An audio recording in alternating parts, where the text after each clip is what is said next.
Okay. Again, thank you so much, Feroz. I know this has been a long few days, but I hope you'll persevere, and I'm really excited for today's session. Over to you, Shanuki. Thank you. Thanks. And hi, everyone. Hi again. This is a new space for me, a new territory for me. And I'm very excited for this session because this is an area that I am not very clued in about as well, because I understand that I do come from a media background, but at the same time, this particular subject of how media represents the queer community, and how we as two neighboring countries in the South Asian region have sort of created narratives around the queer community on media. I'm very interested to know how that's worked, because I've never particularly sort of spent a lot of time researching that area of it or knowing much about it. So this is as much of a learning experience for me as it is for you. And I'm so happy to have the opportunity. And thank you once more to Dharini and for Sonal for being here. Okay, I'm just going to start off straight away by opening up a question to Sonal. I just want to know, in terms of your work and the expanse of the work that you have done in this area, how have you seen India progressing in the area of how ethical and how responsible Chelma the මාධ්‍ය වගකීමෙන් යුතුව නැත්නම් ආචාර ධර්ම වලට අනුකූලව ක්‍රියාප්‍රජාව සම්බන්ධයෙන් වාර්තා කිරීම නැත්නම් ඒ ගැන ඉදිරිපත් කිරීම කරන එක කොයිතරම් දුරකට So I identify as a bisexual person, and I grew up in a small town called Vasco in Goa, and I remember that at the time of when I was growing up, the only reference to the LGBT community that I knew of was of Hijra persons, and either they were through films, and or there was a dramatization in news stories about what it means to belong to the Hijra community. And the representation of the trans community at that time was quite transphobic in hindsight. Now that I look at it, and I also find that the research that they had done on the Hijra community was poor as well. And not just me, in the time that I was growing up, actually we had cable network, right? So unlike OTT right now, where you have like an expanse of content, you really had cable and everybody watched the same shows. So, our understanding of the transgender community and the Hijra community was quite phobic, I would say. And most of us, we sort of grew in fear, of this community. Other than that, I think like the only representation that one saw growing up, was in Bollywood films, where they would show one particular character, who would be a caricaturish, stereotypish, you know, is supposed to be gay, and the only reason that character is in a film is to add a element of humor or mockery, and also this character is sort of hitting non-consensually on the hero, or basically you kind of villainize the character, or kind of reduce what it means to be that identity. That was largely how we were sort of growing up. As far as the lesbian and bisexual community was concerned, there was almost no representation. The first time I even heard of the word, lesbian was because of the film Fire. So Fire was a very famous film, and it was a story of two women who are part of the same household. It is a mother-in-law and her daughter-in-law who engage in a relationship, and because at that time it had very star, the cast was very stellar. It had Shabana Azmi and Nandita Das, who are very very popular actors of that time. The film obviously had quite a lot of I would say attention, but the response to it, to this film being screened, was that the right wing party in India, in Bombay at that time, Shiv Sena, took offense to it, and they literally burnt theaters, saying that this is unacceptable, this is not part of our culture, and that was really the first reference points of social media. And I think, like, for me, it sort of continued for a long time like that, right? And I think that has been the experience of most people who are not directly connected to the community. However, I think that when it comes to the narrative change, the media, popular media, and the narrative changing, I think that, any kind of social change uh, follows a legal change, and that's what happened in our country. In 2009, the Delhi High Court, it decriminalized Section 377. It read down Section 377 of the Indian Penal Code. And when this particular judgment happened, we suddenly had a lot of media coverage of the LGBTQ community. And also, the year leading to this particular judgment, we had many debates, that happened on sort of news channels. But what was interesting during that phase was that when we saw, uh, you know, media, when it came to sort of English media, uh, we would still say that, most news channels were neutral. However, when it came to any kind of regional coverage of this, but of the issue, it was very largely homophobic. And however, when the judgment got decriminalized, and owing also because of the way the judgment was worded at that time, the Judge A.P. Shah had actually written a very, very beautiful judgment, which accorded sort of a lot of dignity to the community. And, the media was forced to represent it in that way. We saw a huge change. I think that was a real turning point when it came to what was happening in terms of popular narrative. Um, Up till then, I think the other very big, the other very big part of our culture, popular culture, is Bollywood. So Bollywood is the Hindi film industry of India. And like, as I mentioned, growing up, we saw a lot of films, which were very badly researched, and at no point really did the character ever, come out. Like, it was left to interpretation that, can this character be queer or not, right? But I think in 2008, a film came out called Dostana, made by this filmmaker called Karan Johar. And Karan Johar was always the butt of jokes because, people always assume that his sexuality is gay, like he is gay, right? But he never has sort of really cleanly come out of the closet in that sense. However, he made this film, and this film, uh, I would say, was quite homophobic because it was not really a gay film. It was a film of two straight men pretending to be gay. But I think what happened because of the film was that, a lot of people got to know that, first of all, there is a term like gay. People like this exist, and in other countries, gay people have rights. They have actually separate housing. There are supportive communities with this for this particular minority community. And I think even Dostana was one film which kind of made this a very drawing room conversation. And to this day, people do use, I think, go back to referencing to that movie.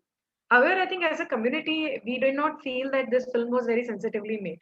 What it did do was that, for the Indian community and largely society, which was reluctant to even use the word gay, they started using the word gay. But now, they were using the word gay in a way of, making fun of the community. That is what happened with us.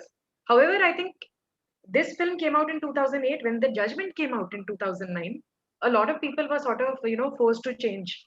And I think because of the judgment, we found that a lot of,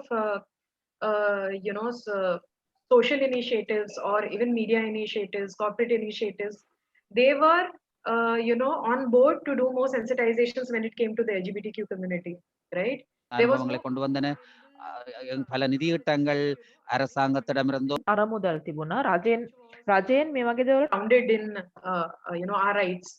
And I think this is the time that Kashish, the Mumbai International Queer Film Festival, and Queer Nazariya, another film festival, their first editions came out in the year 2010. And I think that when it came to Kashish was the first time. Kashish is the Mumbai International Queer Film Festival, It is one of the top 10 film festivals in Asia. In fact, it's regarded as the top 10. But when we saw, this was the first time as a community, we saw films on the big screen from all countries, and this was in an open space, and the screening of the films, we had actually got a clearance from the censor board to screen all these 130 films, and so far, if you look at films and their screening or any kind of queer filmmaker making a film, they always sort of got stuck at censor board, and they always sort of got an adult certificate. But this film festival, for the first time, it was happening in a public space where the National Broadcasting Agency actually gave a clearance certificate, and that brought quality films into India. And I think this definitely impacted the filmmaker community in India. And over the last 10 years that these festivals and a lot of queer festivals around India have ran, we have seen one, of course, there is a impetus for young queer filmmakers to make stories which are sensitive themselves. And the second bit is that the Bollywood community can no longer say that they don't have representation, or there isn't a community, and they cannot do shoddy work and get away with it, because we are seeing quality cinema. We have been now as a community be able to hold all of these film industries, not just Bollywood but the regional film industries as well, accountable. People are questioning how this cinema is made, because right now there has appetite has been cultivated for the community when it comes to this. When I talk about the media and the news media, what I find is that definitely after 2010, the coverage has changed when it comes to the judgment. And the English media definitely wants to use a lot of personal stories, personal narratives of queer persons. However, when we move to the regional areas, there still is this kind of reportage, which is very sensationalizing in nature, or, like uh, they want to do sting operations, so they are actually, I think none of the guidelines when it comes to privacy are being maintained, uh, they will sort of report in a very sensational sort of way about a community which may be cruising at a certain spot, saying, and adding different hues to it, like this is a community which is meeting near the school, so these are pedophiles who are going to be a threat to your communities. So this has caused a lot of, I think, like agony for our communities. The other bit is the way crime is reported. So if there is a murder, it will be called a gay murder. There's no such thing as a gay murder, but they'll call it a gay murder. Or if any crime has been committed, it will not. You will feel the need to add a sexuality, that a gay man has sort of committed this murder. And while I think that there with English media things have improved, with the regional media it continues to be the case. They still are not very clear when it comes to gender, sex, and sexuality. They use it quite interchangeably, to this date. However, what has happened is that many trainings have happened of this media, like the community in India, the LGBTQ community has taken it on itself to make media manuals for improved reporting. So there is a manual called Sanchar, which is an improved reporting manual for the language media uses and for different languages, which has been created by the community. And post doing sensitizations with the media, we have found that the coverage has improved. When it comes to Bollywood, from being quite homophobic and transphobic, they have actually moved to having stories, which have characters which are sensitive. And in fact, after the latest judgment in 2018, 6 December 2018, where Section 377 was finally read down by the apex body, by the most senior Supreme Court judges, what we have also found that there has been a change in Bollywood. So for the first time, we have found characters like films like Shubh Mangal, Savdhan, Zyada Savdhan, and Ek Ladki Ko Dekha, where the main actor is a very popular Bollywood actor, who's playing a actor, queer character who's out. And I think that has been sort of a significant change. And other than this, I think, like when it comes to the media fraternity, a lot of people have shown an influencer community. A lot of people are very openly showing support to the community. So I think it is all quite hand in hand, and we can sort of explore more as our session, moves on. Thanks.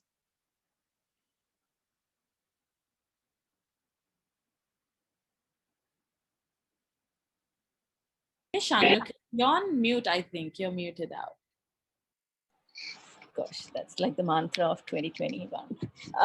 Thank you. Thanks. That was very detailed and a lot of learning for me as well. So thank you for all of that. I'm seeing like a lot of parallels in what you kind of detailed out, as well as I see a lot of differences. And I'm going to move to Dharini now, is the fact that, okay, one large difference that is like glaringly obvious is the decriminalization that has not happened in Sri Lanka. And also that sensitivity with which popular media narrates queer stories or represents queer people. I think one of the parallels, therefore, is the fact that even in our cinema industry or teledramas or whatever, you always have this stereotypical kind of either villainized or either comic role that is assigned to the queer character in the program. I just wanted to know from your perspective, Dharini, like, is there anything that you feel that India has progressed more that we can actually use here practically? Do you see it working in Sri Lanka in terms of moving towards decriminalization? What kind of work do we need to do, especially with media? Because the media landscape has completely changed from what we knew, right? It's no longer just cinemas or TV programs. We're talking about social media, we're talking about blogs and podcasts and the whole thing about how we are conditioning social mindsets. Where do you see Sri Lanka vis-a-vis where India is right now and how India is progressing? Good question. With regard to Sri Lanka, I think as Sonal was saying, one of the biggest assets that you have is the film industry, right? And we as South Asians, we rely on storytelling to learn about ourselves and about society around us. I feel that Sri Lanka, while has a very rich history of culture of storytelling, we don't utilize it enough, especially when talking about queer narratives. And even when we do talk about queer, stories or people, number one, like Shanuki mentioned, and as Sonal was saying, we stereotype people. The characters are stereotypically gay, or it's a straight man who's emasculate, and then suddenly he's gay. We have these storylines, right, repeatedly. But there are movies, there is literature that talks about queer people, about their lives. But the problem with these kind of productions is that it's restricted to the queer community. You ask someone from the queer community about a movie or a book or a poem that was written, they know it, they love it. But it's not enough that we know it, right? It needs to go towards larger society, because that's where discrimination is coming from. That's where the issue is. So in terms of adopting strategies from India, I think the film industry is excellent, because I think, we learn through TV. That's a good thing and a bad thing. We learn through TV, but I don't know if it would be entirely effective, because we are not so dependent on the film industry. And even if we watch Bollywood movies and Tamil movies more than we watch the local movies, right? In terms of Sri Lanka, I think the two kind of main media that we need to focus on is, number one, print and television, because for us, news is everything. I grew up in a family where they watch all three news broadcasts. They watch it at 7 o'clock in one channel, they watch it in another channel at 8, then they watch the last one at 10.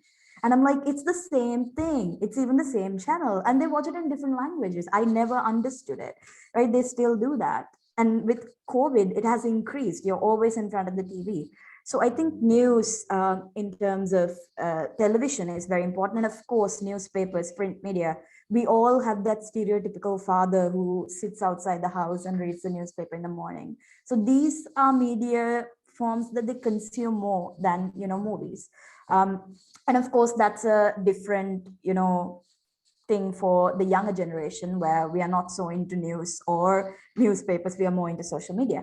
But the reason why I think we really need to focus on mainstream media is that there is a tendency for the mainstream media to either completely neglect and ignore the changes in the LGBT communities, the milestones, or they misinterpret it. They report it in the wrong way. So a couple of things that I can think about is when you talk about LGBT issues in Sri Lanka, if someone is homophobic, two of the arguments that I've heard a lot or hear a lot is that number one, it's illegal, and number two, it's a mental illness. Gay people are, mentally ill.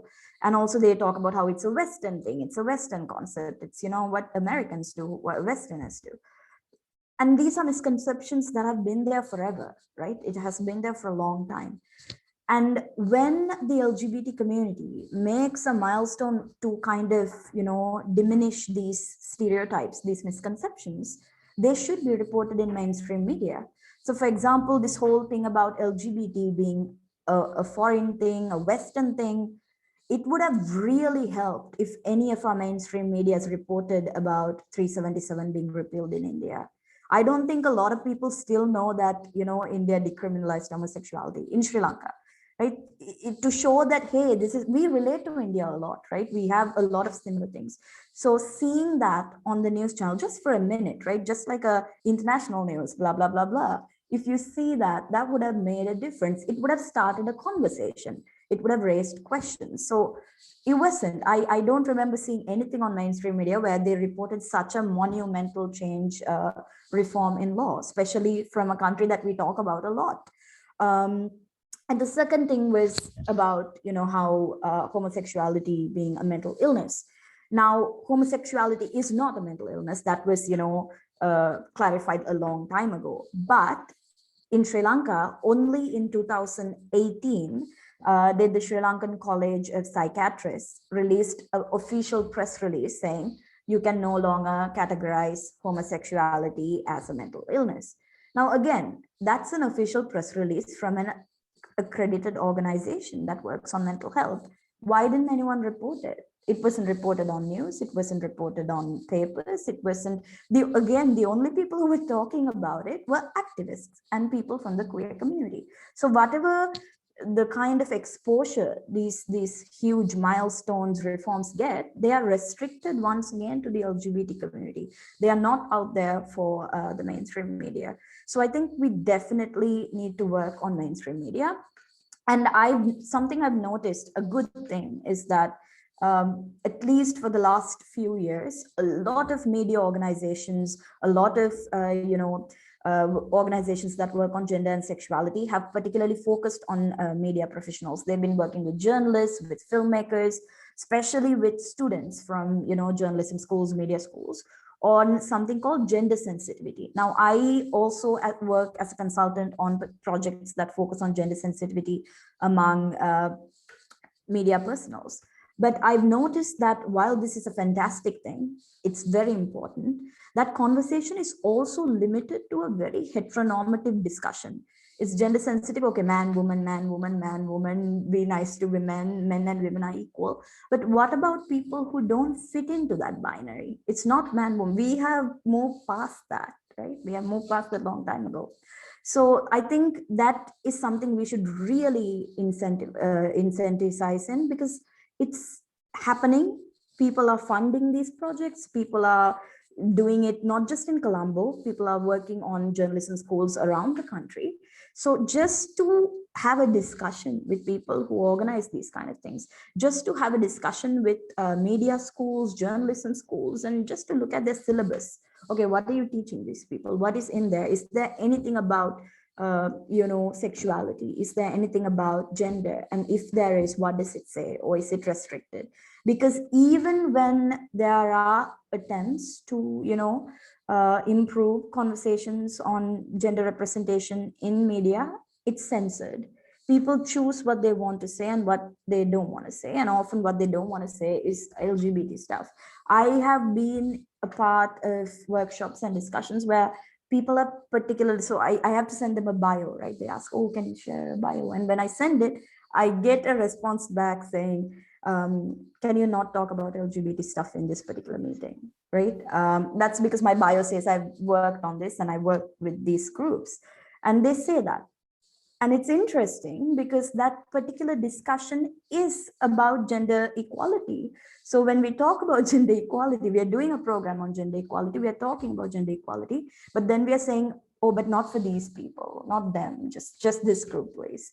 So again, our empathy is very selective. Our acceptance is conditional. And I think that's very messed up. Not just in the media, but in general as well. But again, media is reinforcing these kind of, practices that are there. So definitely, again, just to reinforce print media, mainstream media. And I think another form of media that we should focus on, especially with COVID and lockdowns and all of that, is social media. Because while mainstream media might be useful in catering to an older target group, with younger people, we need, mainstream social media platforms. And I feel like there is a common misconception that people say, okay, younger people are more progressive, younger people are pro-LGBT. I agree that there are more younger people who are progressive and they are pro-LGBT, whatever, but there are younger people who have misconceptions, who are homophobic, and who have gender stereotypes and stereotypes about sexuality as well. So when we focus all our effort to kind of create better awareness, more acceptance to one particular target group, we are completely ignoring another target group, right? Because interestingly, when I talk to my peers or even general, one of the biggest the comebacks I get with regard to why homophobia is real, why LGBT people are bad, is intellectual conversations. These are young people who are atheists. They don't believe in religion, they don't believe in anything, but they're like, oh, but biology says this, it's this, that's a research study that did that. So there is a lot of misconception among young people as well. And I think in order to kind of address those, we need to use social media platforms, we need to use the internet. But again, even that conversation is restricted. I can't tell you the amount of resources the LGBT organizations in Sri Lanka have developed in the last year, especially just in the last year and this year. Just last week, I just saw somebody WhatsApp me a leaflet saying, do you need to talk to someone? Are you LGBT? Do you need to talk to someone? Are you in lockdown? Do you need help? And I got it because it was sent to me by another queer friend. But what about people who don't have queer friends? What about people who don't have access? So even though there's a lot of work, again, it's restricted, and we need to identify better ways, more ways to reach out these messages, these excellent resources that we've been developing to people who need it, but can't access it or even don't even know about it. Right. So that's something I think we definitely need to work on. And maybe Sonal later on can talk about how you can use alternatives other than, just the main ones that we already have used, but they're restricted. So yeah. Thanks, Dharini. Thank you very much. One of the things that I was wondering is, and please forgive me if I'm totally off base here, right? I'm also just winging it with this topic. So do you feel, Dharini, that the reason that organizations or mainstream media is a little hesitant to bring in the LGBTQ narratives as forcefully, or to sort of demarcate gender to the binaries, is because of the criminality that is attached to the community? So these organizations and media houses don't want to mess with the laws of the country and get into trouble therefore. And do you think that could be a possibility where they don't want to invite trouble by doing something that is considered officially illegal? Because it's just a question that I have, because I find that there's a lot of fear of advocating or endorsing something that is predominantly not allowed. And is it then that decriminalization is required, or it's like a chicken and egg situation? Do we need the media's support, and do we need these organizations to come forward and like vocalize in order to influence that decriminalization process? I do agree that there is some sort of fear in terms of retaliation, in terms of, you know, their public image and all of that. But a couple of things. Number one, media organizations shouldn't be scared to talk about it, because it's technically not illegal. I think, just to clarify for everyone who's here, the sections of our penal code that criminalizes homosexuality is section 365 and 365A of the penal code of Sri Lanka. It does not say anywhere explicitly being gay is wrong, homosexuality is wrong.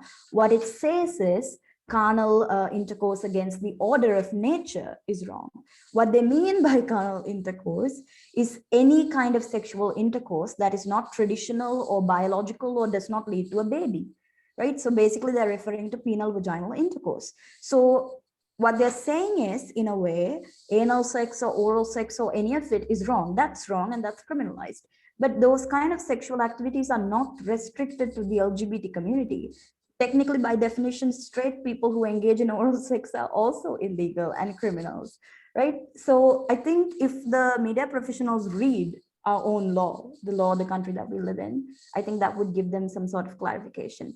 And in terms of them being scared of retaliation, I agree. Like I said, I agree. That's a legitimate fear, right?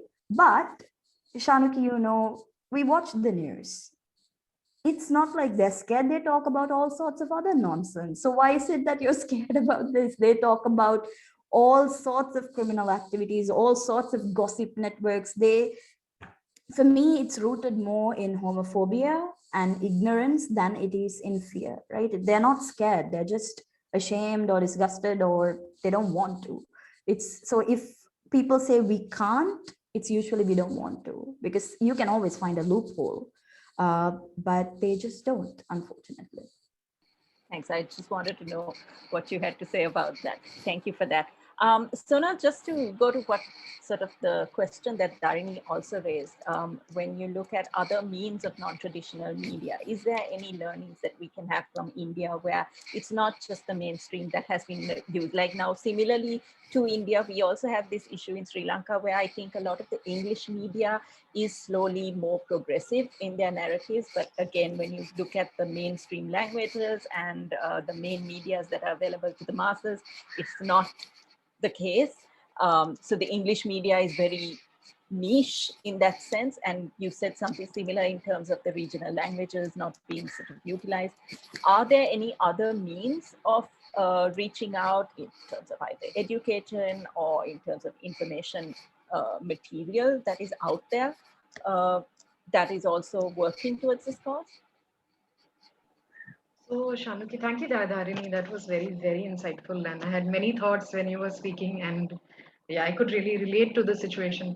So, I just want to add one more facet of what happened in India was that while we saw a decriminalization in 2009, we saw a recriminalization in 2013. We got decriminalized again in 2018, but from 2013 to 2018, we had a recriminalization happen, which was actually, I would say, more worse, because it's not like the law has never existed. The law existed up till 2009, but many people didn't know about it. But in 2013, the kind of negative verdict that came into the country, obviously, the community is sort of going to face a backlash, but I think what ended up happening, one of the important things is to understand is that, again, since it was a legal battle that was happening, there was a lot of debate on that particular legal battle. And while it was a negative, I think it also, I think that it sort of really pushed for a lot of change to happen in India. I think until then, a lot of people were sitting, I think, in neutral positions. They didn't want to take a clean and clear stand, whether they stand with the LGBT community or not.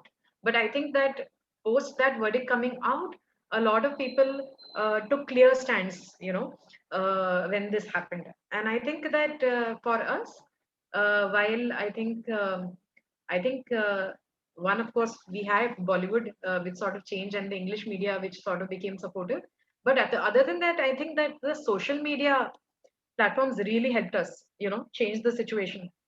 Because I think that when Facebook came in around 2000, I think 2010, 2011 is when a lot of people came onto Facebook.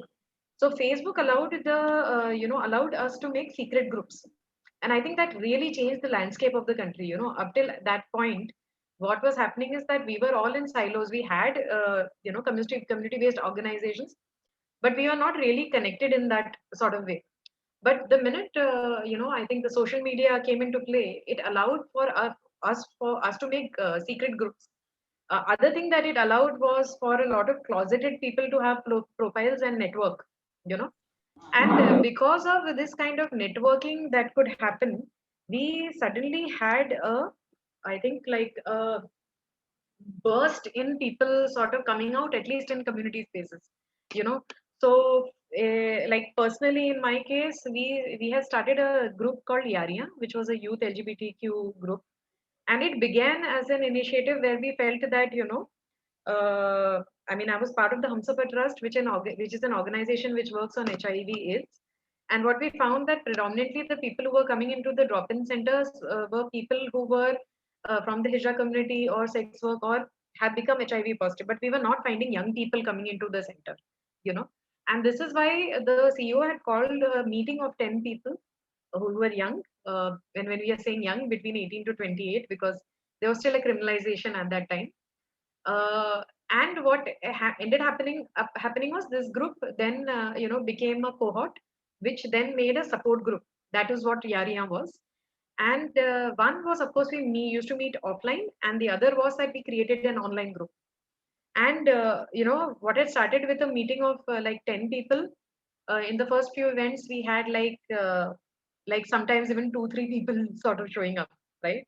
But what we found on the secret group was that suddenly, because the space was so free, people who were afraid of, stepping into an office space or a physical space were accessing that online space quite a bit, And I mean, in just it has been now 10 years since it's been around, but in the first 5-6 years itself, from 10 people, we went to 8,000 people, you know and the reason for this was, of course, that sense of community which was sort of offered. And I think that when you allowed for a community to network, automatically our capacity sort of got built. What ended up happening was that, of course, everybody was facing challenges individually in their particular, districts or the areas that they were part of. But we suddenly had a forum where we could sort of discuss all of this. And since there was not an insistence on having a profile with your name and your actual details, you could come into the space anonymously. So we had a good sense of what is happening around the country. A lot of times that we would find reports from smaller districts or smaller towns, and then we could initiate advocacy efforts that were happening. And I think together also as a community we found many solutions to the problem of media, right? We also found that there were many media people who were part of our group itself, and they taught us sort of tricks of the trade, that how do you work with them. And in my personal experience, it has been that, I can't discount what personal relationships mean, to changing a media narrative. I think that, the media persons who have reported, we have seen a growth in improved reporting in their reportage as well. They began as quite homophobic, I would say, but it has improved drastically, and they have been equally the part of the movement. And that has been because we started inviting them into these spaces. But I think like social media sort of really changed that game, and the secret groups as well. Other than that, what we started finding was that when we were on social media, it was also easier to sort of share what was happening internationally, because there are 8,000 people, we have access to a lot of news from around India, and also the thing is, nobody has to, otherwise we had activists that people were following, or email threads that we were part of. But here, nobody needed to follow anyone, you could be part of this group anonymously, and you had access to information. I think even the influencer networks really, really helped us, um, I think that when it came to uh, actually anybody, I think the influencer network also was a sudden change, right? When it came to activists or people, from fashion or media, they slowly started making statements. The other thing that we sort of found is that, when it came to sensitizing the media, clearing out, like you mentioned, like for you, the section is 365. For us, it was 377. Helping them understand the distinction and helping them understand that the law even applies to them changed quite a bit. Up till then, whatever the reporting was that, homosexuality has become illegal, but it is not homosexuality that has become illegal, right? It is a sexual act, and that too, if it is not peno-vaginal, that is illegal. It is not the community itself. And so we started encouraging the media to cover pride. And I think pride was the greatest example that we would tell them, that okay, if you are saying that it is criminal to be LGBTQ, why is the police walking alongside us in our pride? They are giving us the full permission, to cover this pride. Why are they doing that? They don't add up, right? So I think that we also kind of, as a community, would start creating stories for them as well. Sometimes we found that, like uh, uh, a media wouldn't report a story also because the editor would not approve of it, of that beat, because it was a similar kind of story. So we actually help the media also curate stories, of individuals, and help them with different angles of and different kinds of stories, instead of just completely leaving up to them. uh, that obviously really helped us. And yeah, I mean, other than that, I think that uh, what happened was that a lot of people in, I think, 2008 2009 also started coming out. For us as a group, as Yaria, we placed a lot of importance on social events and public social events, so for example, I would tell you that we would do something as Yaria, which was called a flash mob, where what we would do is that we would pick 2 3 Bollywood numbers where the lyrics were about rights. We would go as a group, 50 60 people, perform in a public space, dance in a public space, and then do sloganeering about the law and hand out pamphlets. And on the face of it, it may look like a very simple activity. That what is it? What is the big change that you're doing? You are dancing for 5 minutes and distributing pamphlets. But it was a very, very, very, very effective tool, because what ended up happening was that these 50 60 people would be rehearsing together for 2 3 months, in our community spaces, drop-in spaces, and then they are performing in a public space, and it was a kind of collective coming out, you know and because of that collective coming out, eventually after the event was over, they would feel confidence to come out and talk to the media, you know and that is how we found that the narrative started changing, and many many more people in the media started speaking, you know and when we did these flash mobs, what we did was that we did not restrict it to the community. We also said allies. So we actually called, in the first few flash mobs, we had actually radio jockeys who came in, media people who came in and who performed with us. And because that sort of a personal connection was built in that 5 minutes of a dance, that there was a moment that was created. There's a personal bond that has got attached. It carried forward to creating change individually as well, and also coming out. I think the other form that people really neglect a lot is radios. I think before any other media, it was radios that changed the conversation for us completely, you know, because radio was a platform which allowed for community members to come on shows without their identity having to be revealed. And I think some of the most sensitive narrations have actually happened through our radio jockeys. They are equally as part of the change in media narrative as any other medium, but I think they were the most important ones who could do this. Other thing is that the community itself started radio channels, our own on air channels. Creating our own material has helped quite a bit. Sure, we can say that even in our media, what happened was that the initial audience was just queer, and it continues to be. Most of the media, like a queer person will be restricted to queer people, but it's still very important, because what happens is that when a mainstream person is making it, they are still looking for research, and then that content is available, you know and so I feel that we should not discount that work. But I mean, like, you have to let go of the fact that it's not going to be so popular and so, as much as a mainstream person. But just the fact that it exists sort of helps a lot. Those are some of the things that we have sort of done. Thanks very much, Sonal. Okay, double-edged sword, right? Because these are things that were flashing through my mind in terms of, and this is especially in the Sri Lankan context. So I'll sort of ask Dharini for her thoughts on this. When it comes to the transgender community, obviously there is a visual representation that is clearer for people to sort of distinguish, okay, LGBTQI and heterosexual binary person, right? But when it comes to the rest of the queer community, like the only way that we differentiate ourselves is the human experience of love. And in Sri Lanka, and I am sure in India as well, love and sex are just not things that people are in general comfortable talking about, whether you're non-binary or binary.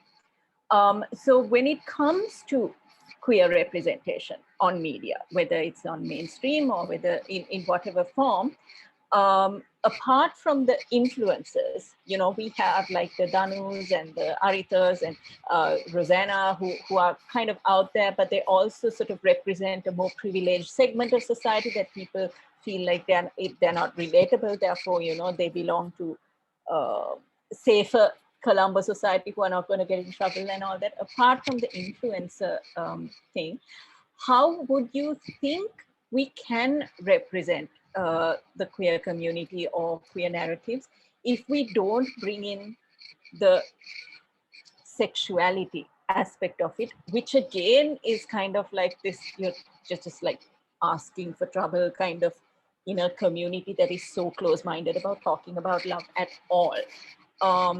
What are the ways that you think, and I don't know if there's a solution for it, but what are your thoughts on how do we represent, again, because going back to what even Sonal said, the way sort of reporting is done, sort of telling the world that something that happened, this was a gay person, this was a gay person. And we've seen the news like that recently as well, where it was all about somebody's sexual orientation that a piece of news was kind of sensationalized with.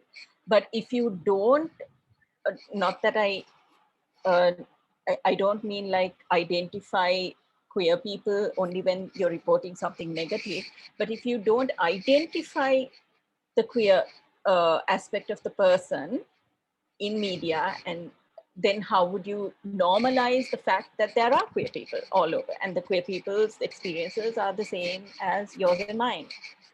I don't know if that question makes sense, but it's like a little bit I tried to make sense of it. In terms of, I think when we talk about representation within the queer community, that's a very good topic, because when a heterosexual or non-binary person looks at queer, for them it's queer, it's one group.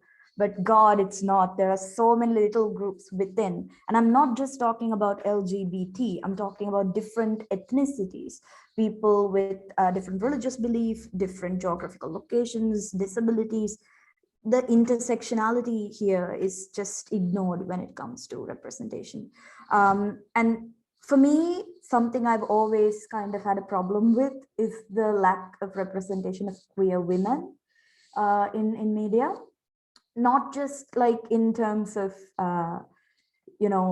media itself, but even within LGBT communities, you see that in terms of leadership, you see more queer men being taken. Again, patriarchy doesn't discriminate. It's you're queer, you still get, screwed by the patriarchy. So I think talking about queer women, trans women, trans men, that's, I think, something that we need to be consciously aware about, that we need to be consciously thinking about it and saying, okay, so these are people who are being left behind within the group that is already left behind. So how do we address these concerns? And I think in terms of representation, another thing that I am very personally passionate about is language, because we already have an issue of not talking about these things, about sex, about sexuality. But I find that a lot of us, we have the privilege of just Googling whatever we want, right? I want to learn about asexuality. I want to learn about what does gender non-binary mean. I Google it. There are so many resources. from India, from all over the world, it explains it. But what about people who don't speak English? The fact that you can't speak a language shouldn't be the reason why you're discriminated. That's messed up, right? And I come from a Tamil Sinhala, both a mixed family, and I am very ashamed, or rather it's unfortunate to know that I knew the word ponnaya before I knew the word gay, right? Ponnaya is a discriminatory word used to refer to gay men, right? I'm sure there are stuff in India as well. I knew that word, but I didn't know what gay men until I was like 16. Like when we talk about LGBT, I think we need to talk about these little issues that are kind of, sewed into that person's identity. I know it's for some people it's hard to understand or hard to kind of realize, but life for an LGBT person who is a person of color or belongs to an ethnic minority group is substantially more difficult or different than to a person who belongs to a majority group. Shanuki, that could be socioeconomic status, where you live in Colombo or whatever. It changes, right? Because our identity affects who we are and how we are perceived. So for me, being queer is difficult, but being a Tamil queer is like even more difficult, right? It's like two things you have to fight. And then you bring in, socioeconomic status, you bring different aspects of your life into it. So it becomes a real challenge. I think that needs to be addressed. When we talk about representation, that needs to be highlighted, because there is no one solution to this. It's not like we can decriminalize and everything will be fine, right? Even if we decriminalize, there are issues that the LGBT community will face still, right? Depending on other parts of their identity. So I think we really need to work on our local languages. I know there are organizations to do this, and that's fantastic, but it's something that we can't give up on. I find that while a lot of organizations work on this, either it's tokenistic or it's just, we did it, so why does it matter? For example, something I notice a lot is that this is I know I'm being very specific and nitpicky about this, but something I noticed a lot, not just with regard to LGBT stuff, but in general, is that when we do work on awareness, it's trilingual, and that's fantastic. If it's not trilingual, I'm not interested, right? It's trilingual. But what I've noticed is that the content in media, when it's trilingual, it gets developed in English and then it gets translated. You write it in English and then you give it to a Tamil person or a Sinhala person to translate it. I think that's the problem right there, because you're translating language, you're not contextualizing it. If you want to reach out to Tamil people, if you want to reach out to Sinhala people, you need Sinhala and Tamil people developing content in Sinhala and Tamil. So that's something for me that was very obvious, but something that we haven't been working on, something that we should work on more often, that developing content, developing media, anything at all in the local language itself. Yes, we need translations. I'm not saying don't stop translating, don't do that. Keep doing that, but also focus on why we need to develop things that are authentically, in the local languages, because it means something to that person. Like Sonal was saying, when I started working on this stuff, I think any activist, regardless of what your field of activism is, there is a point of time where you're like, oh, this is pointless. Like, it's not going to change anything. Why am I, you have that crisis. And I remember having that because I realized it's not going to change. Like, I'm not going to be there to see that utopian world. And then I remembered asking a friend, my mentor, like, why are we doing this? They're not going to listen. They're not going to change.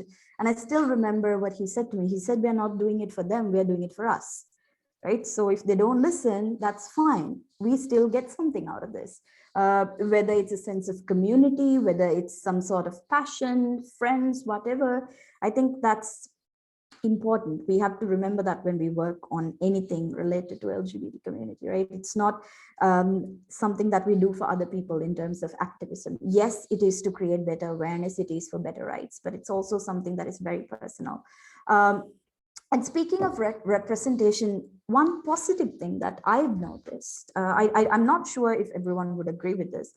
Something I've noticed in the Sri Lankan storytelling is that any story that I watched in terms of queer stories, queer representation that is from Sri Lanka, I liked the story because for me, it didn't feel like it was catered to a heterosexual audience.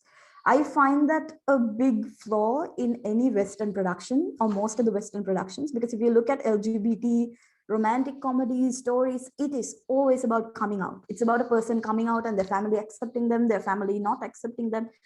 I understand those narratives are very important, but I also feel that it's about the family. It becomes more about the family and their attitudes and their perceptions than the queer person's struggle, right?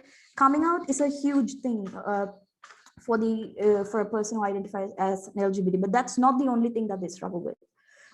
There are, I think, something that a lot of people are not aware of is that there are other struggles that come with being LGBT. Things simple like housing. How do you find a house to rent when you live with your boyfriend or your girlfriend? How do you, is it easy for you to find a house if you identify as transgender? What about going to the hospital? Not for anything LGBT related, just because you're sick. How do you face discrimination in the hospital? What about your ID card for the trans community? Those are little things that we leave out. I think those are issues that need to be better represented in media, because it's not about showing the world who I am, my parents accepting me. Yes, it is about that, but it's not restricted to that. There are so many little nuances that are often ignored. And I think one of the reasons why those are ignored, not like I said, in Sri Lankan media, I've noticed that it's there, the nuances, and I really like that. But in general, in a global sense, I think one of the reasons why those are ignored is these narratives are written by somebody who can't relate to these issues, right? It's written by a straight white man who doesn't understand, okay, this is what it means to be, a queer person living in this particular country, belonging to this particular family. So I think one good thing that we have in Sri Lanka is that we have representation of actual issues. Yes, straight people might not be able to relate to it, but like Sonal said, a queer person watching it, it makes a difference for them. But in terms of representation, one issue that I recently noticed was that there is a lot of censorship in what is shown and what is not shown, like I said before. And for me, the most hilarious thing with that was Funny Boy. The fact that it was a Sri Lankan movie about a Sri Lankan boy, and it was not on Sri Lankan Netflix. Like, what was that about?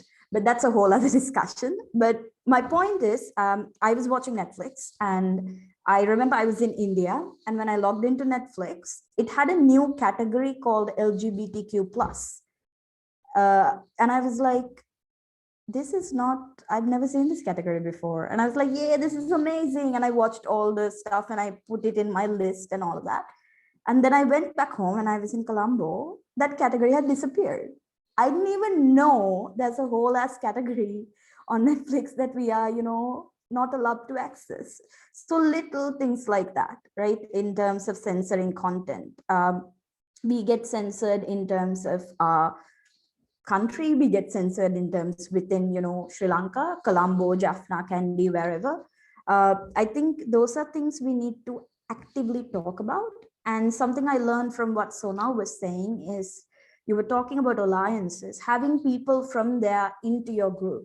And I know personally that's difficult, because even if you all identify as queer, it's still difficult to work with other queer people. We're humans. We are annoying, right? So working with other people who are different than us might be difficult, but that's the only way to move forward. That's the only way to work through. So a common misconception that we have in Sri Lanka, again, is that LGBT discussions are restricted to Colombo. It's not. There are so many organizations, people working in Kandy, in Batiklo, in Jaffna, in Gaul, in so many other districts. But it's, again, sometimes their work, I find, is restricted to that district. It's good that it's that way, because sometimes you need to focus on your own hometown, and sometimes that's their motto and their vision. That's fine. But that doesn't mean we should be like, oh, they're doing their own thing over there, so let's just, let's let them do their own thing. I think we need within LGBT communities, within the media, we need more representation.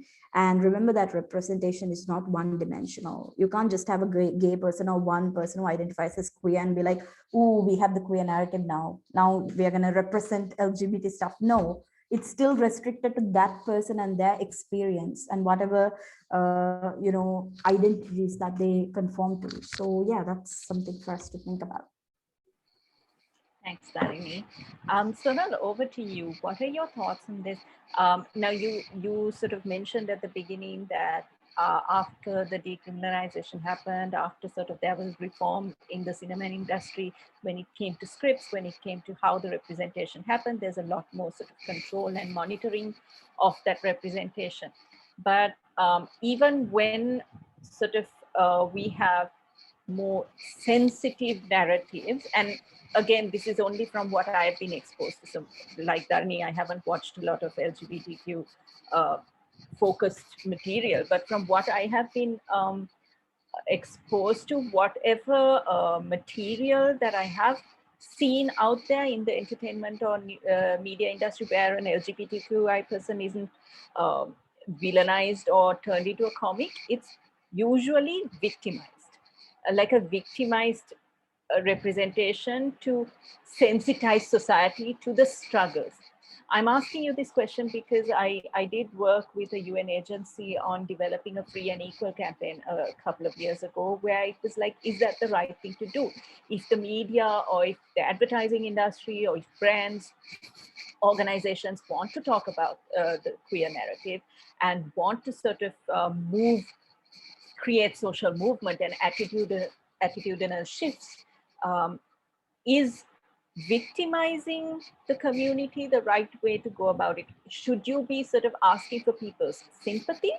Or are there other things that India has done where it's more empowering? And yet, one of the things that I like, amazing that Netflix has a category, but should we categorize? Should we differentiate? Or should it be part of the mainstream? What do you think? I mean, if I wasn't a filmmaker, I would have a different answer. But because I'm a filmmaker, I have to look at the aspects of what goes into making a script powerful or what makes a character relatable, right? So I mean, I'm totally with you that currently we still have a problem that we are stuck in a victim narrative. Like even though we've had these films, 99.9% is a victimization that is happening. It almost feels like violence porn. And just like Dharini mentioned, even us, we don't have enough stories in the mainstream media, where we are just like, looking at stories which are, of queer people just being themselves. Uh, so, I mean, like when it comes to the victim aspect of it, right? Like one of the things that in any storytelling and especially in filmmaking, when you learn to write scripts, is that you have to make your character vulnerable. And if your audience has to relate or has to, because they are not part of their world, right? So if you really want an emotional connect, you need to be like very hard on your main character. That is only when your audience emotionally connects with them, right? If you kind of give them a very happy go lucky story, and this you would have seen in a lot of films, not just queer films. If life is too hunky dory or enough pain is not there, you don't feel connected to a character. In fact, I've seen a lot of great films made about queer icons on Netflix, which are Hollywood films, and me being a queer person, I have not felt anything. By the end of it, I'm just seeing a rise, an exponential rise. And I mean, sure, I feel powerful with them, but I don't feel connected with that character at all. uh, as against if I show you a character where I am going through that emotional journey of that character. Now, but having said that, I want to say that if you leave your audience stuck in that emotional space and you don't empower your character by the end of it, I think it is also a disservice to the audience. And what we are finding, unfortunately, is that when we are looking at script writing narratives, uh, the climax of the film is usually a negative consequence to the character. There isn't enough. I mean, sure, you've beaten us through the character. Now he'll emotionally. but you don't leave us with an empowering. Most of the, climax of the films will be a space which is very, very negative. And I think that's what we need to sort of guard against. I think the second bit also that has sort of is happening is that, especially I think that when it was in 2008, 2009, there were only a few of us who were kind of questioning Bollywood industry, the industry itself, that what is happening? Why is it only this kind of homophobic representation? And why aren't you making enough films? Now you are a celebrated, successful filmmaker. Why aren't you touching on queer narratives? And one of the response that we would get, from people, majorly the response would be that people will not come to watch. There is when we will distribute it, people are not going to come into theaters to watch films. And as a community, we were kind of very reluctant to sort of accept it. But to be dead honest with you, some of the films, the queer films which we are championing as sensitive, actually don't have audience walking in. You know, the it has been abysmal, and frankly, some of these films, I myself will call them boring. You know, so while it is a very sensitive film, but the violence quotient is so high, the disempowerment is so high, and audience doesn't want to watch the film a second time. You know, however, when it comes to stories where positive narratives are possible, which is happening in our OTT platforms. So right, currently India is making a lot of Netflix web series. It is making films, which are Netflix films, which have queer characters. They are finding that the the audience views are very, very high, because a lot of not just queer people, but all kinds of people are sort of watching it, and they are watching it multiple times. You know, and that's a very important thing to take away. Like, I mean, as a filmmaker, also give us stories which are popular and entertaining. Which is why certain films work and certain films don't. If I give you a very wishy-washy film, it's not going to work either. But I think that there needs to be a balance that needs to be maintained. Right now, I would say that, I mean, we are in a similar space as, I think Dharini was illustrating that the people who are the script writers are not queer themselves. They are sort of doing a research and, coming up with these narratives. They are doing a few interviews with us, and then they are building these scripts, right?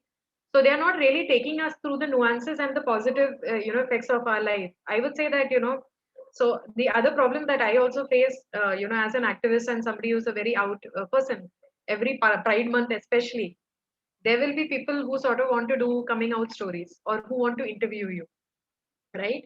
And initially, I felt that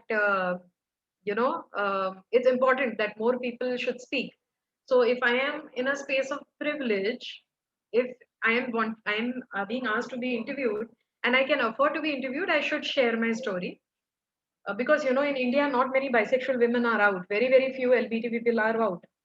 But what I would find was, we followed a similar narrative. It was really about the homophobia or the transphobia we went through, and in the end giving a few tips about, to young queer persons as to, what is our advice for them to come out.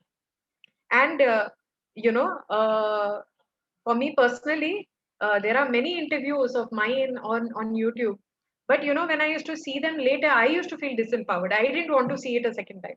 you know and this is when, at least personally, I said that this needs to change. And the films that I have made, I also have been making films on queer themes.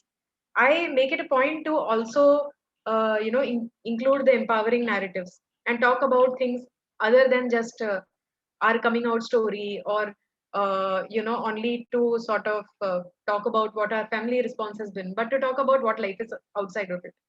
Because, to be honest, once you come out, and if you look at me and my daily life, 24 hours of my life, my sexuality hardly comes up. I mean, it may come up indirectly, but it's not the, my discrimination that I face, the homophobia I've faced is not, part of my regular life, and that is not the identity. I am so much more than that, right? And being able to sort of understand that and illustrate that and talk to people about it has changed, has helped, through different platforms to sort of do that. I think that initially for people, they are very reluctant to show us stories of empowerment. because they can't imagine it. It will take a queer person really to imagine it. And which is why I really feel that the onus should be on queer people also to come out and share their stories and make, you know, like come out, bring your voices to the forefront. I feel that, you know, we are very easily giving up our platforms and giving up our voices to people not from the community and allowing for an appropriation. We should not do that. You know, we should together work towards strengthening our voices, our community, with our own funds, creating more avenues where we can, you know, create media which is by our own community. I think that will really change things. Thanks very much. One question I want to ask you, simply for your thoughts as a creative person, as a filmmaker. You know, there was one, I think, one mainstream commercial that went viral in Sri Lanka because it was so new to the Sri Lankan audiences as well, was the Vicks commercial where it portrayed a transgender mother. And that was like, whoa, you know, and it was sensationalized.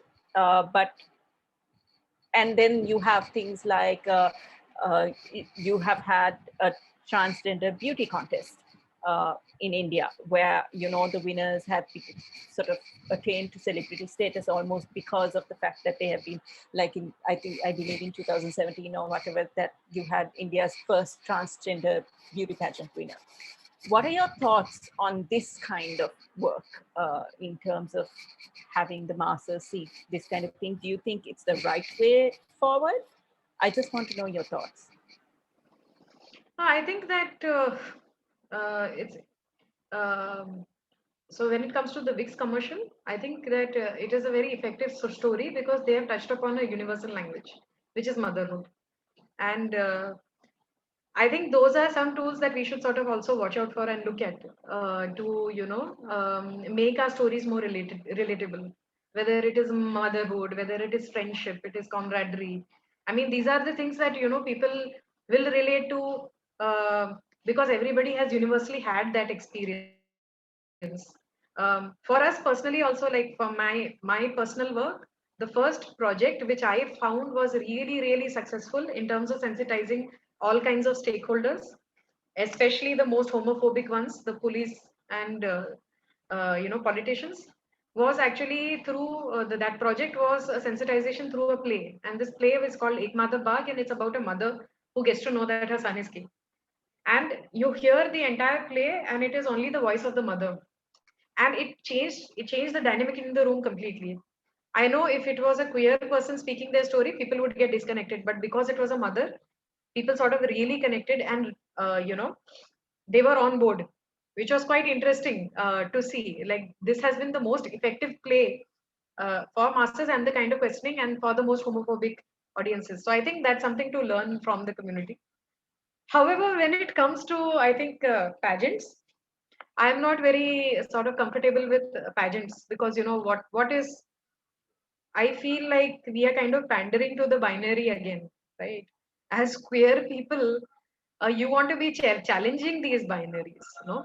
But what we find is that even in these pageants, there is a kind of feminization that, you know, the judges are looking at, and it is sort of that kind of, these kind of pageants are pushing people to also go into surgeries that they may not be ready for, and I think that, you know, the role modeling that is happening through these pageants is going to leave a lot of people very body negative and shamed. And I'm a little concerned, you know, for the transgender community when it comes to this. We have recently found that, you know, the non-binary community in India is becoming very vocal, and you know, so is their gender expression, which is a very positive change. But even now, you know, there's so much resistance to it. If you go to smaller districts in India, in smaller villages, if there is a trans woman who is not dressed like quote unquote a cis woman and is, you know, on the street begging for alms, it is the hijra community members who will attack them, you know. They will actually be violent with you because you are not this thing. And I've also found a lot of trans leaders being very violent with the non-binary community because, you know, they may had made some artwork which say has a woman with a beard, And this sort of really concerns me. So what does this really show? As a community, where are we going? I feel like we are, in fact, the more these laws are coming into the country, we are actually kind of, I think, kind of getting pressured to conform to these binaries, whether it has been marriage or it has been gender expression or, anything that is iconish. And yeah, I really hope that we resist this, because for me, I mean, I truly believe that queerness should stand for diversity. And I am against these pageants at a personal level. Having said that, I will also say that, in the face of this particular movement, there aren't enough platforms which are very positive for the community.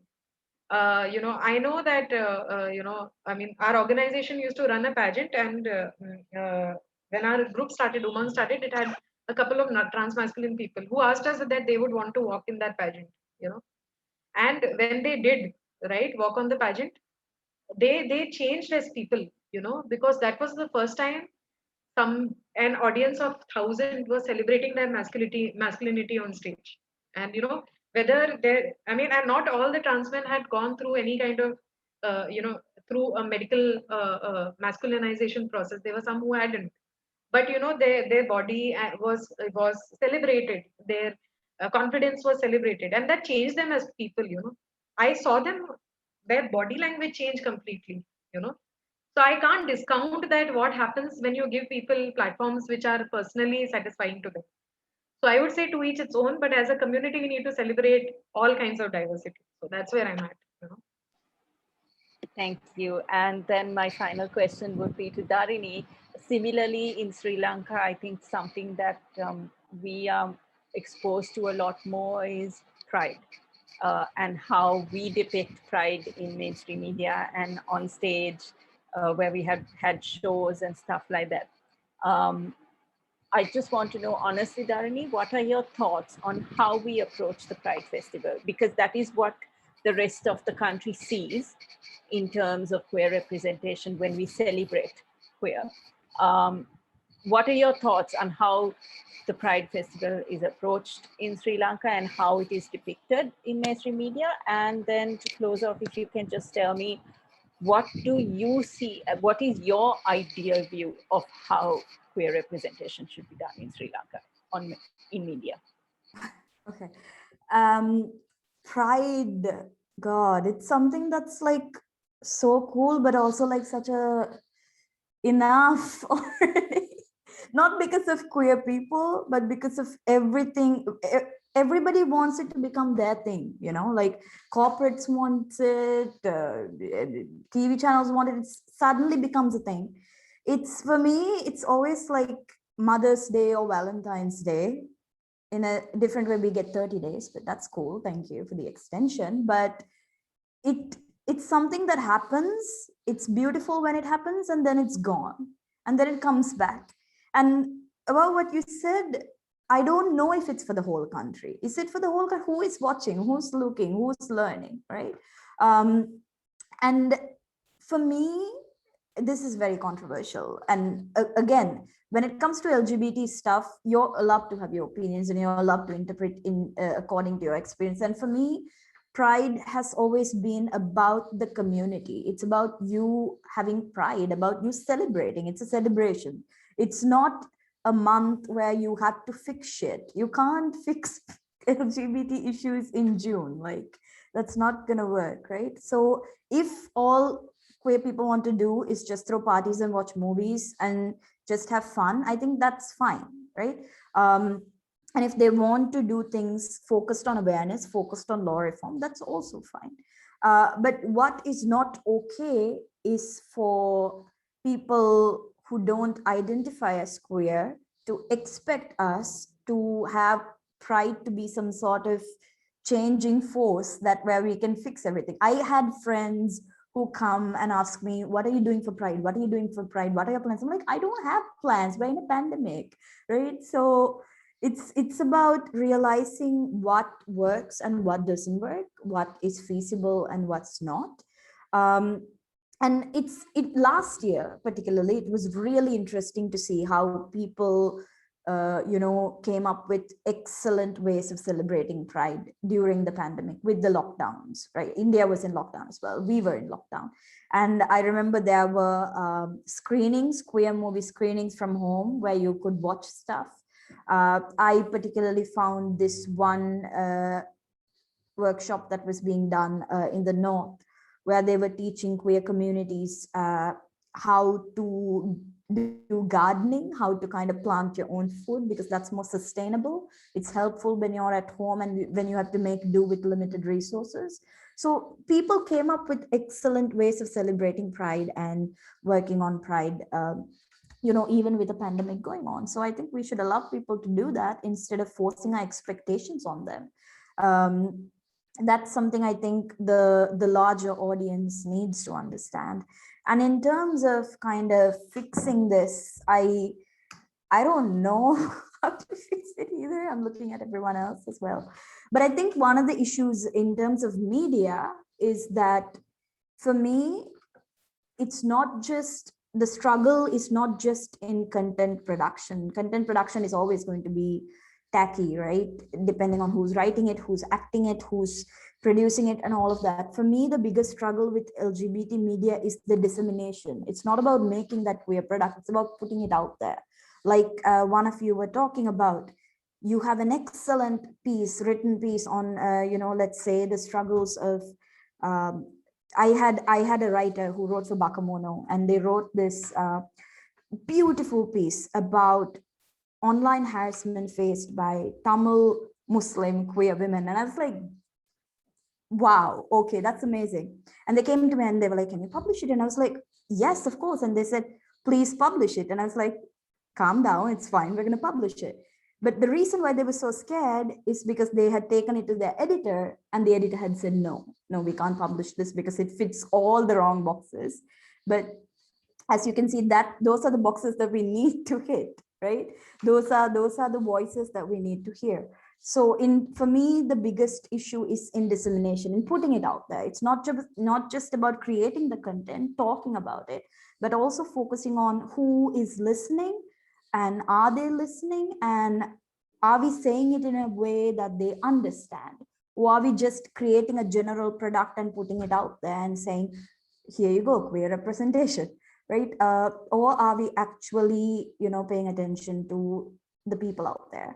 And I think focusing on those, like I said, those nuances would be really, really useful. Because, for example, the biggest example that comes to me is when, like I said, queer women don't get represented enough. But when they are, you notice that they are either victimized or they're fetishized, right? It's like, oh, lesbians, or like, ooh, lesbians, right? It's, why is it that? Where is the middle ground, right? Where are issues where everybody, your parents are talking about marriage and you're having a gay panic attack, right? It's, where are those little struggles? So it's those things that we need to see. And I think when we work on media to kind of have better representation, better queer, visibility, we need to focus on both. We need to focus on the production, and we need to focus on dissemination. It can't go, you can't just focus on one and ignore the other. So I think that's something that I would like all of you, whoever is here, to remember moving forward. Fantastic. Thank you so much, Dharini and Sonal, for all your thoughts. And I know there's a lot more that I know now from this discussion that I was not aware of or not sensitized to. So thank you for that. So we have half an hour left, guys, on the program. And what I thought is that we would open this up to you, to everybody listening in, who's part of this, fellows out there.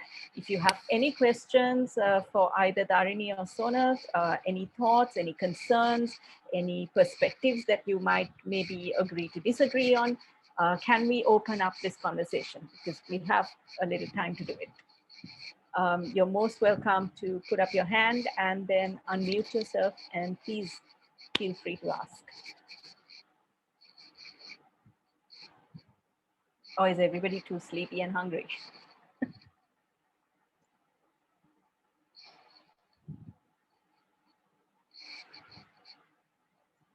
Who's going to be first? I feel like I have to point people out now again. Is there anyone who has questions on media? And yes, Eshan, please go ahead.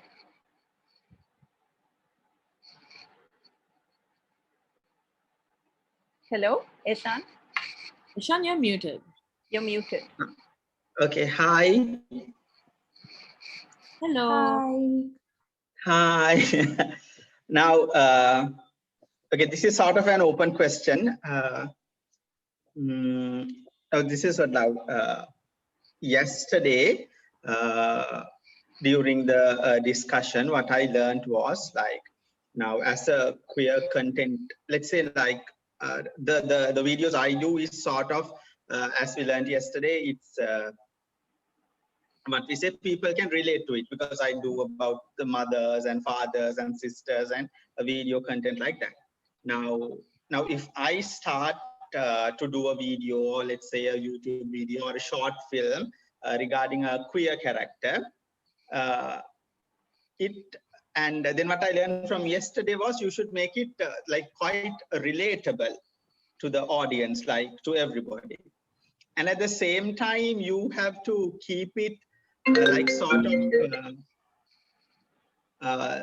of what do you say, like the queer message has to be given directly, and the queer struggles and how they overcome those struggles, everything has to be like sort of incorporated in the queer narrative, the short film or the video content I'm doing. So my question is, how can we, like, it's like sort of like where do we have to draw the line? Like, this is the line where we have to make it like sort of to make it popular, or like more non-queer people would identify with the character or relate to the character, and it would reach a vast audience. So how can we balance those two?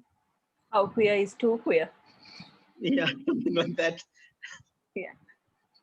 I'm sorry, did I word the question properly? Because No, I understood, but I hope Dharini and Sonal, I'll open it up to either of you actually. I think I'll take a shot first. No, that is a beautiful question, Eshan. It's something I struggle with as well. And I think that any artist would struggle with it as well, right?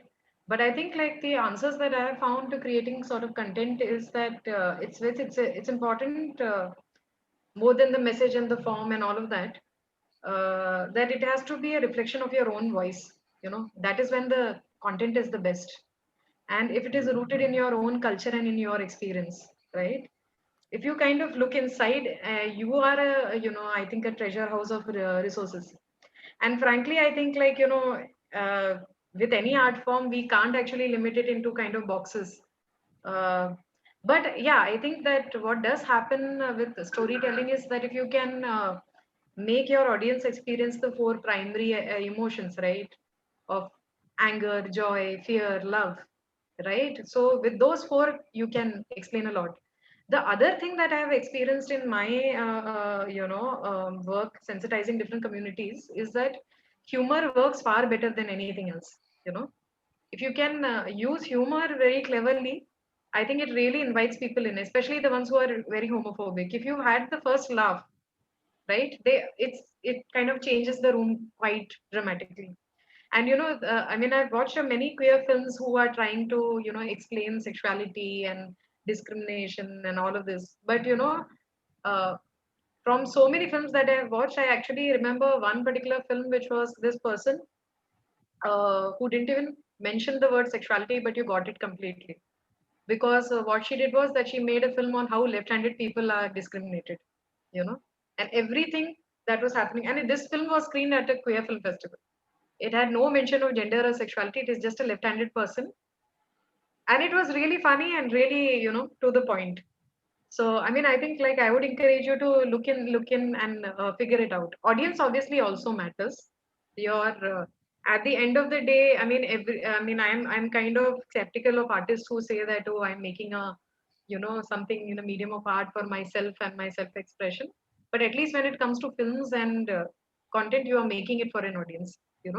So you have to keep your audience in mind, but stick to your own voice. Like, don't worry that, people may not want to hear you. That is not the point. It's about bringing what is truly your voice and building it in that medium. I think if you would look at those things, content size, who to feature, all of that won't matter. You'll automatically, find your niche. And that's what we want, right? Right now we are trying to kind of pandering to a straight narrative. No. So unhone hamare liye, they have made this structure for us. You don't need to follow it. You be yourself. You change the colors, you change the audience, you change the format. That is why you are born queer. No. So so you have to explore it. You have to bring your own mix to it. However, take steps where your audience is also sort of used to it. Because if you immediately begin with something people are not used to, you're also looking at an audience, right? So if you can manage a balance, but don't restrict yourself in any kind of way to structure, I would say. You know, I mean, that's a gift you're born with. Use it. Is what I would say. Thank you. Thank you very much. Yeah. Just to add to what Sonal was saying, I think you said it perfectly. Just to think about, for me also, like using humor is very useful when talking about LGBT stuff. Because I remember when I watch LGBT stuff, I laugh, and then I have a moment where like, oh shit, I shouldn't have laughed at that. That's offensive. And then you have a think about, okay, whether this was right or wrong. In terms of just two things, Ishan. Number one, I feel like this is again very common in Sri Lanka and India as well, South Asia. When we talk about awareness or about movies, anything on equality, discrimination, we have this phrase, don't you have a brother, don't you have a sister, don't you have a mother? And I've noticed in LGBT discussions, it becomes, what if your daughter was gay? What if your son was gay?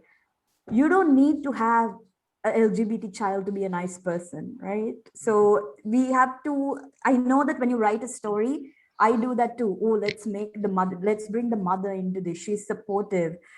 She realizes she loves her son more. She doesn't care that he's gay.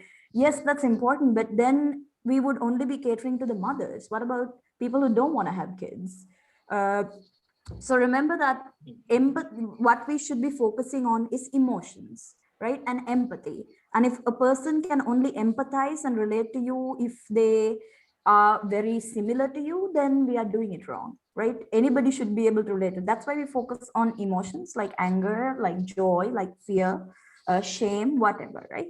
And the other thing is, I know that when we write a queer story or produce something like a poem, whatever, there are, in terms of the media, there are rules that we have to follow. There are structures that we can adopt, right?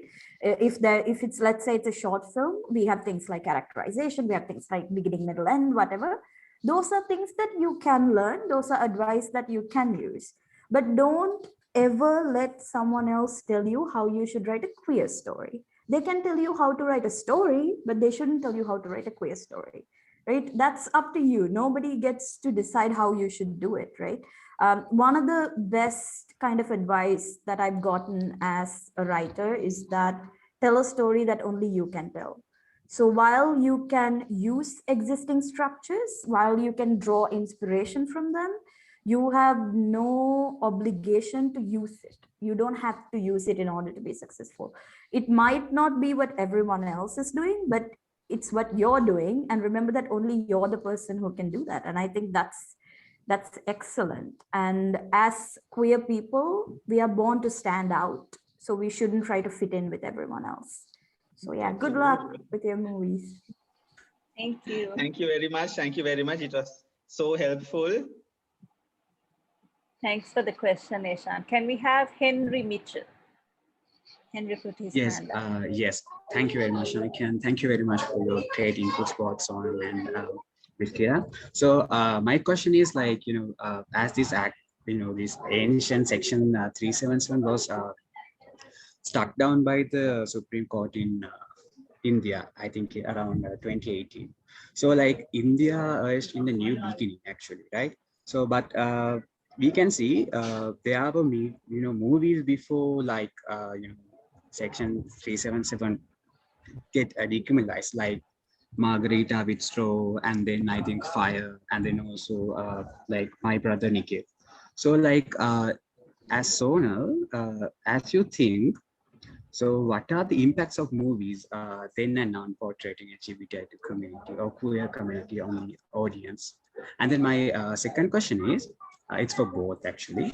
So as you see, what factors contribute the persistence of heteronormativity bias in, both India and Sri Lanka, like especially looking about South Asian media, and what is your advice to address those in a positive manner to overcome it, for in a inclusive way forward as content creators?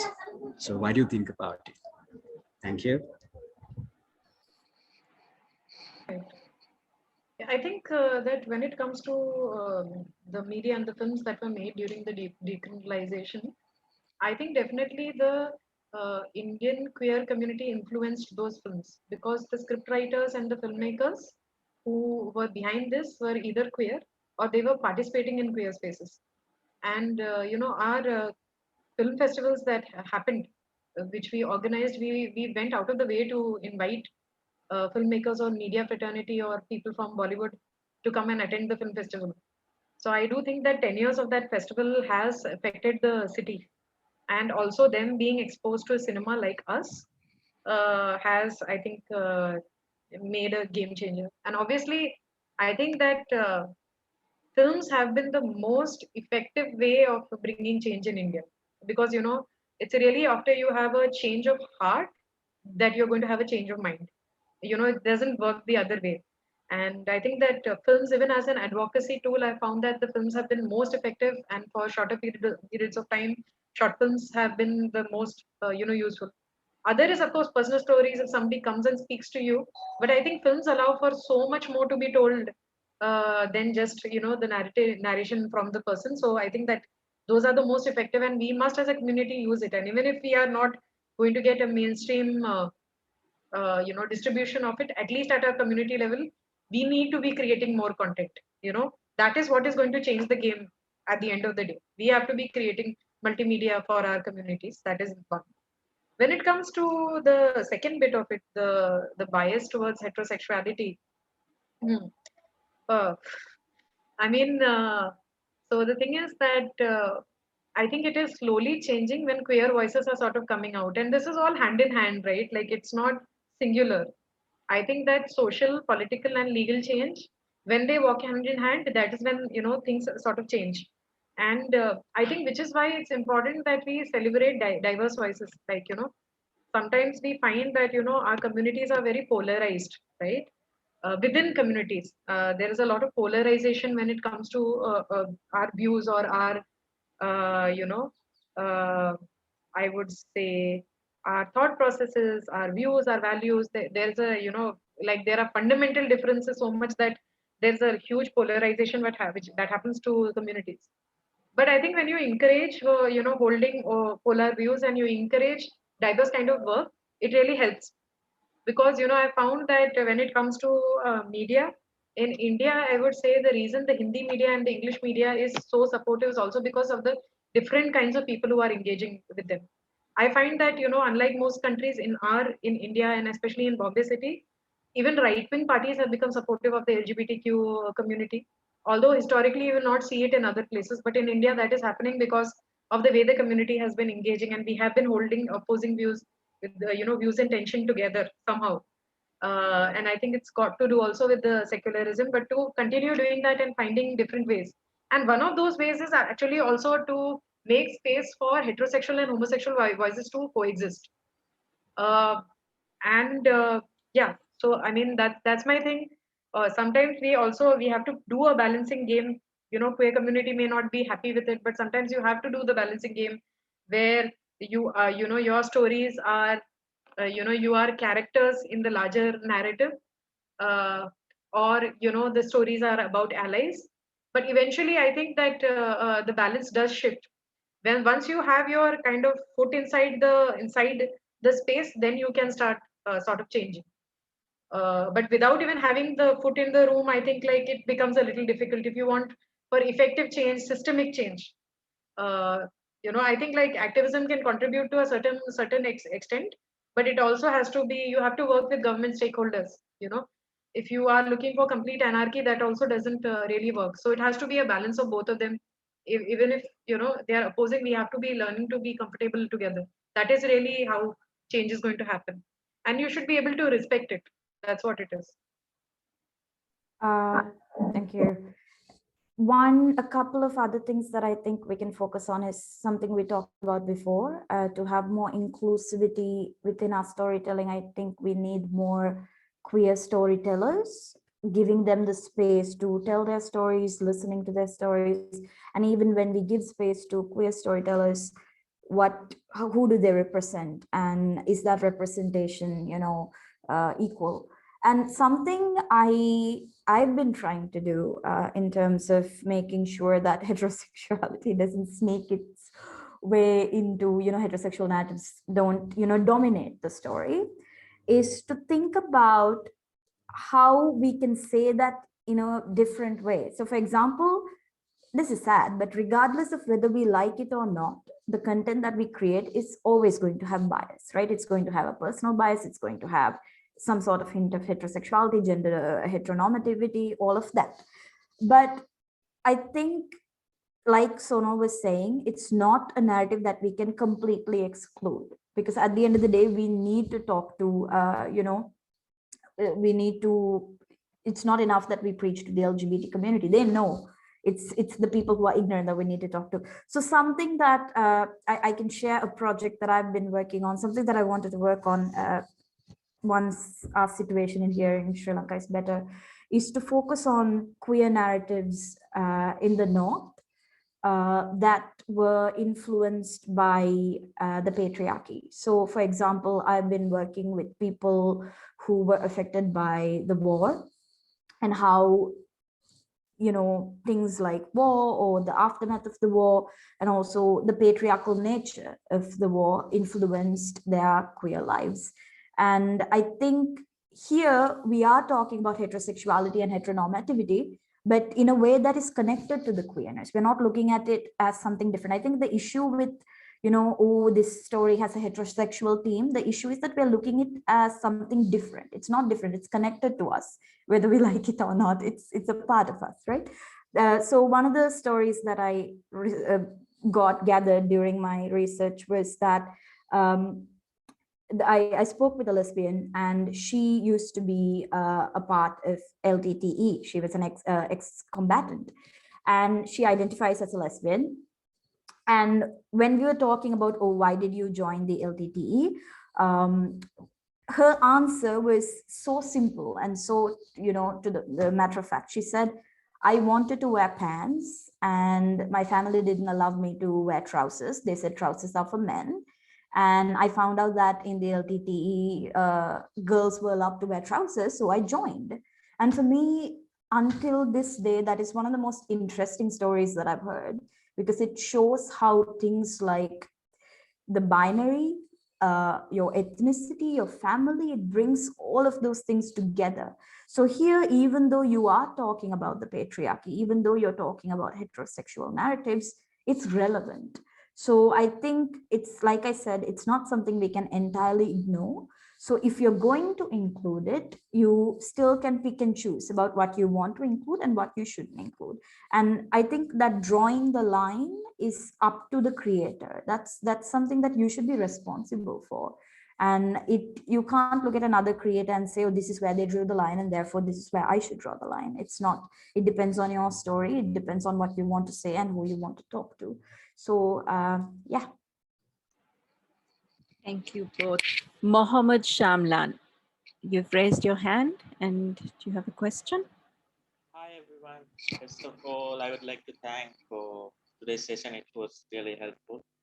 My question is that how do we prioritize? Like, how do we prioritize what content to put out there? Like that, given that pandemic is going on, never going to end, and how do we prioritize what to put out there?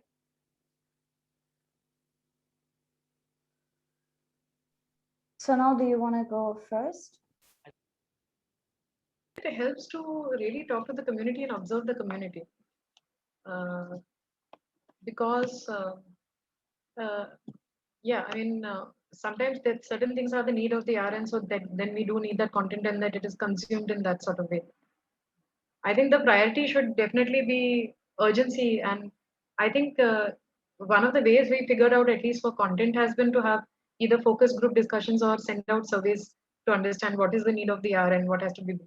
And then there are certain things that you feel the need to create. So it may not be the need of the community, but they might have a myth about a certain concept. So, or, you know, a misconception or prejudice towards a certain community. So, I mean, those are things that then you can choose to prioritize. So if you feel that you know, there is misconceptions around a certain community and that's the kind of content you want to create, you do that. But I think while we may have all of this, we have to also look at budgetary constraints. And so within your budgetary constraints and how much can you speak and what audience and what platform, your safety, all of that obviously sort of matters. But beyond that, if you have all of that right, I think looking at the community and giving it what it needs helps. And then following it up with more content that you have understood that the community needs to know of. I mean, that's how I would prioritize it. Thank you, Sonal. That's a very good question. Did I miss something? In terms of what is urgent is, again, I think Sonal said it very perfectly. I think the best thing to do is to talk to people in the community and get a sense of what's happening and what's urgent for them and what's not. Because something I realized last year is that our experiences during COVID are so different and how we face it. So for example, for me, I love the lockdown because I like staying at home and not going out, but it's not the same for people. It's not the same for people where the home is not a safe space, right? So it's not something that immediately pops into your head, but when you talk to someone, when you listen to their story, it makes sense. So for example, one example I can give you is something that we don't realize is that when we only look at things from our perspective. That's normal, right? We are used to looking at things from our perspective. We don't realize how certain systems that we came up with COVID or in general are problematic. So for example, in Sri Lanka, you know, we have an ID card system. So I am not sure if they have it in India. So the ID card system is basically when we go out depending on ID card number. And when it first came out, I was kind of impressed. I was like, oh, that's okay, that can work. Maybe we can try that out. You know, you can monitor people, whatever. And then we had a discussion with the queer community about, you know, COVID realities. And one of the things a transgender person was saying there was that that system is stupid and discriminatory because they can't go out on the day that their ID with their designated ID number, because the way they look right now and the way they look in their ID is not the same. And when they did go out and said, I'm transgender, this is me, this is my number, I'm not using someone else's ID, they were harassed by the police. So again, these are little stories, little narratives that we might not know, we can't even think of unless we talk to someone, right? So these are experiences that get ignored or overlooked because they don't get a platform to share these stories. So I think in terms of COVID, what is urgent, talk to the community and figure out what they want to say, and it will really give you a better idea. Ronica, sorry, Mohammed, do you have another question or? Okay. Ronica, I think you said you can't put your hand up, but you had a question to ask. Yes, hi Sonal. My question is to you. As a filmmaker, can you recommend us a few Bollywood movies to watch that has good LGBT representation? So I'll be happy to share a link where I put together links of all the Bollywood films so far that I queer. That's awesome.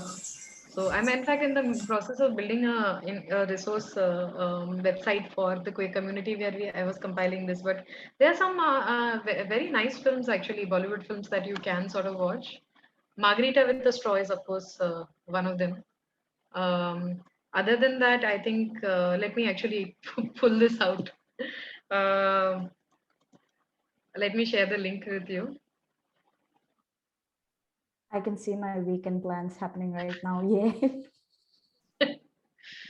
Yeah. So it really depends on what's the kind of film you really like. But recently, I mean, I think on Netflix you had Ajib Dastan, which you could watch. There is a film called Evening Shadows that you can watch. Aligarh is about I mean, how Section 377 was sort of being misused. That's a great film that you should definitely watch. And Dear Dad, again, this is about a father who comes out to their son. And there is another beautiful film called Time Out, which is about a younger brother getting to know that his elder brother is gay. So yeah, those are some I can recommend at the moment. But let me send you a link to this website, which is still work in progress. And hopefully you guys will have some great films to watch. You folks will have great films to watch. Yeah. That's awesome, Sonal. Thank you very much. Yeah. So I have been. I mean, I think, however, the best films have been in the that I have watched on queer themes, which are Indian, have been at the Queer Film Festival, Kashish Queer Film Festival.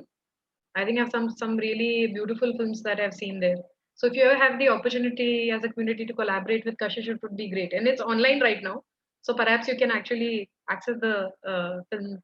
I could find out and get back to you all. And if you could experience the film festival with us, it would be great.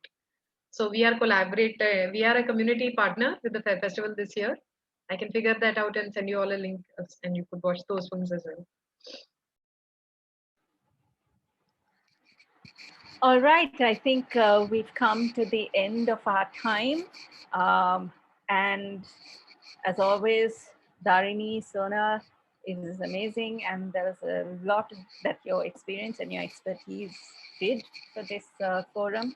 And I'm sure everybody else is also now going to go on this whole movie binging today, I think, for the rest of the day. Thank you, Sonal, for that. Yeah, I'm going to bring the session to a close. I'm going to hand it over to Zainab, and thank you everybody for being on this platform and going through the panel with us. And I hope it was helpful. You're on mute, Zainab. Zainab, you're mute. I hope we don't binge right now because we have a session in half an hour. But definitely afterwards, maybe we can have a Netflix party, all us fellows get together and maybe do that and maybe watch a few of Sonal's references as well. As I'm sure we have some local queer movies that I would love to share and watch with you all as well. So that would be a lovely treat for all of us. Again, thank you so much, Shanuki, for moderating this conversation. Thank you so much, Sonal and Dharini. You all have really brought lovely insights and in-depth insights into what the communities in each of our regions actually go through and the collective struggle and the collective approach that we are all taking to try to make this a better situation for us all. Thank you so much for coming on board. We cannot thank you all enough for taking the time off during a weekend as well. So thank you so much. I really hope everyone has a good weekend, and fellows, see you all at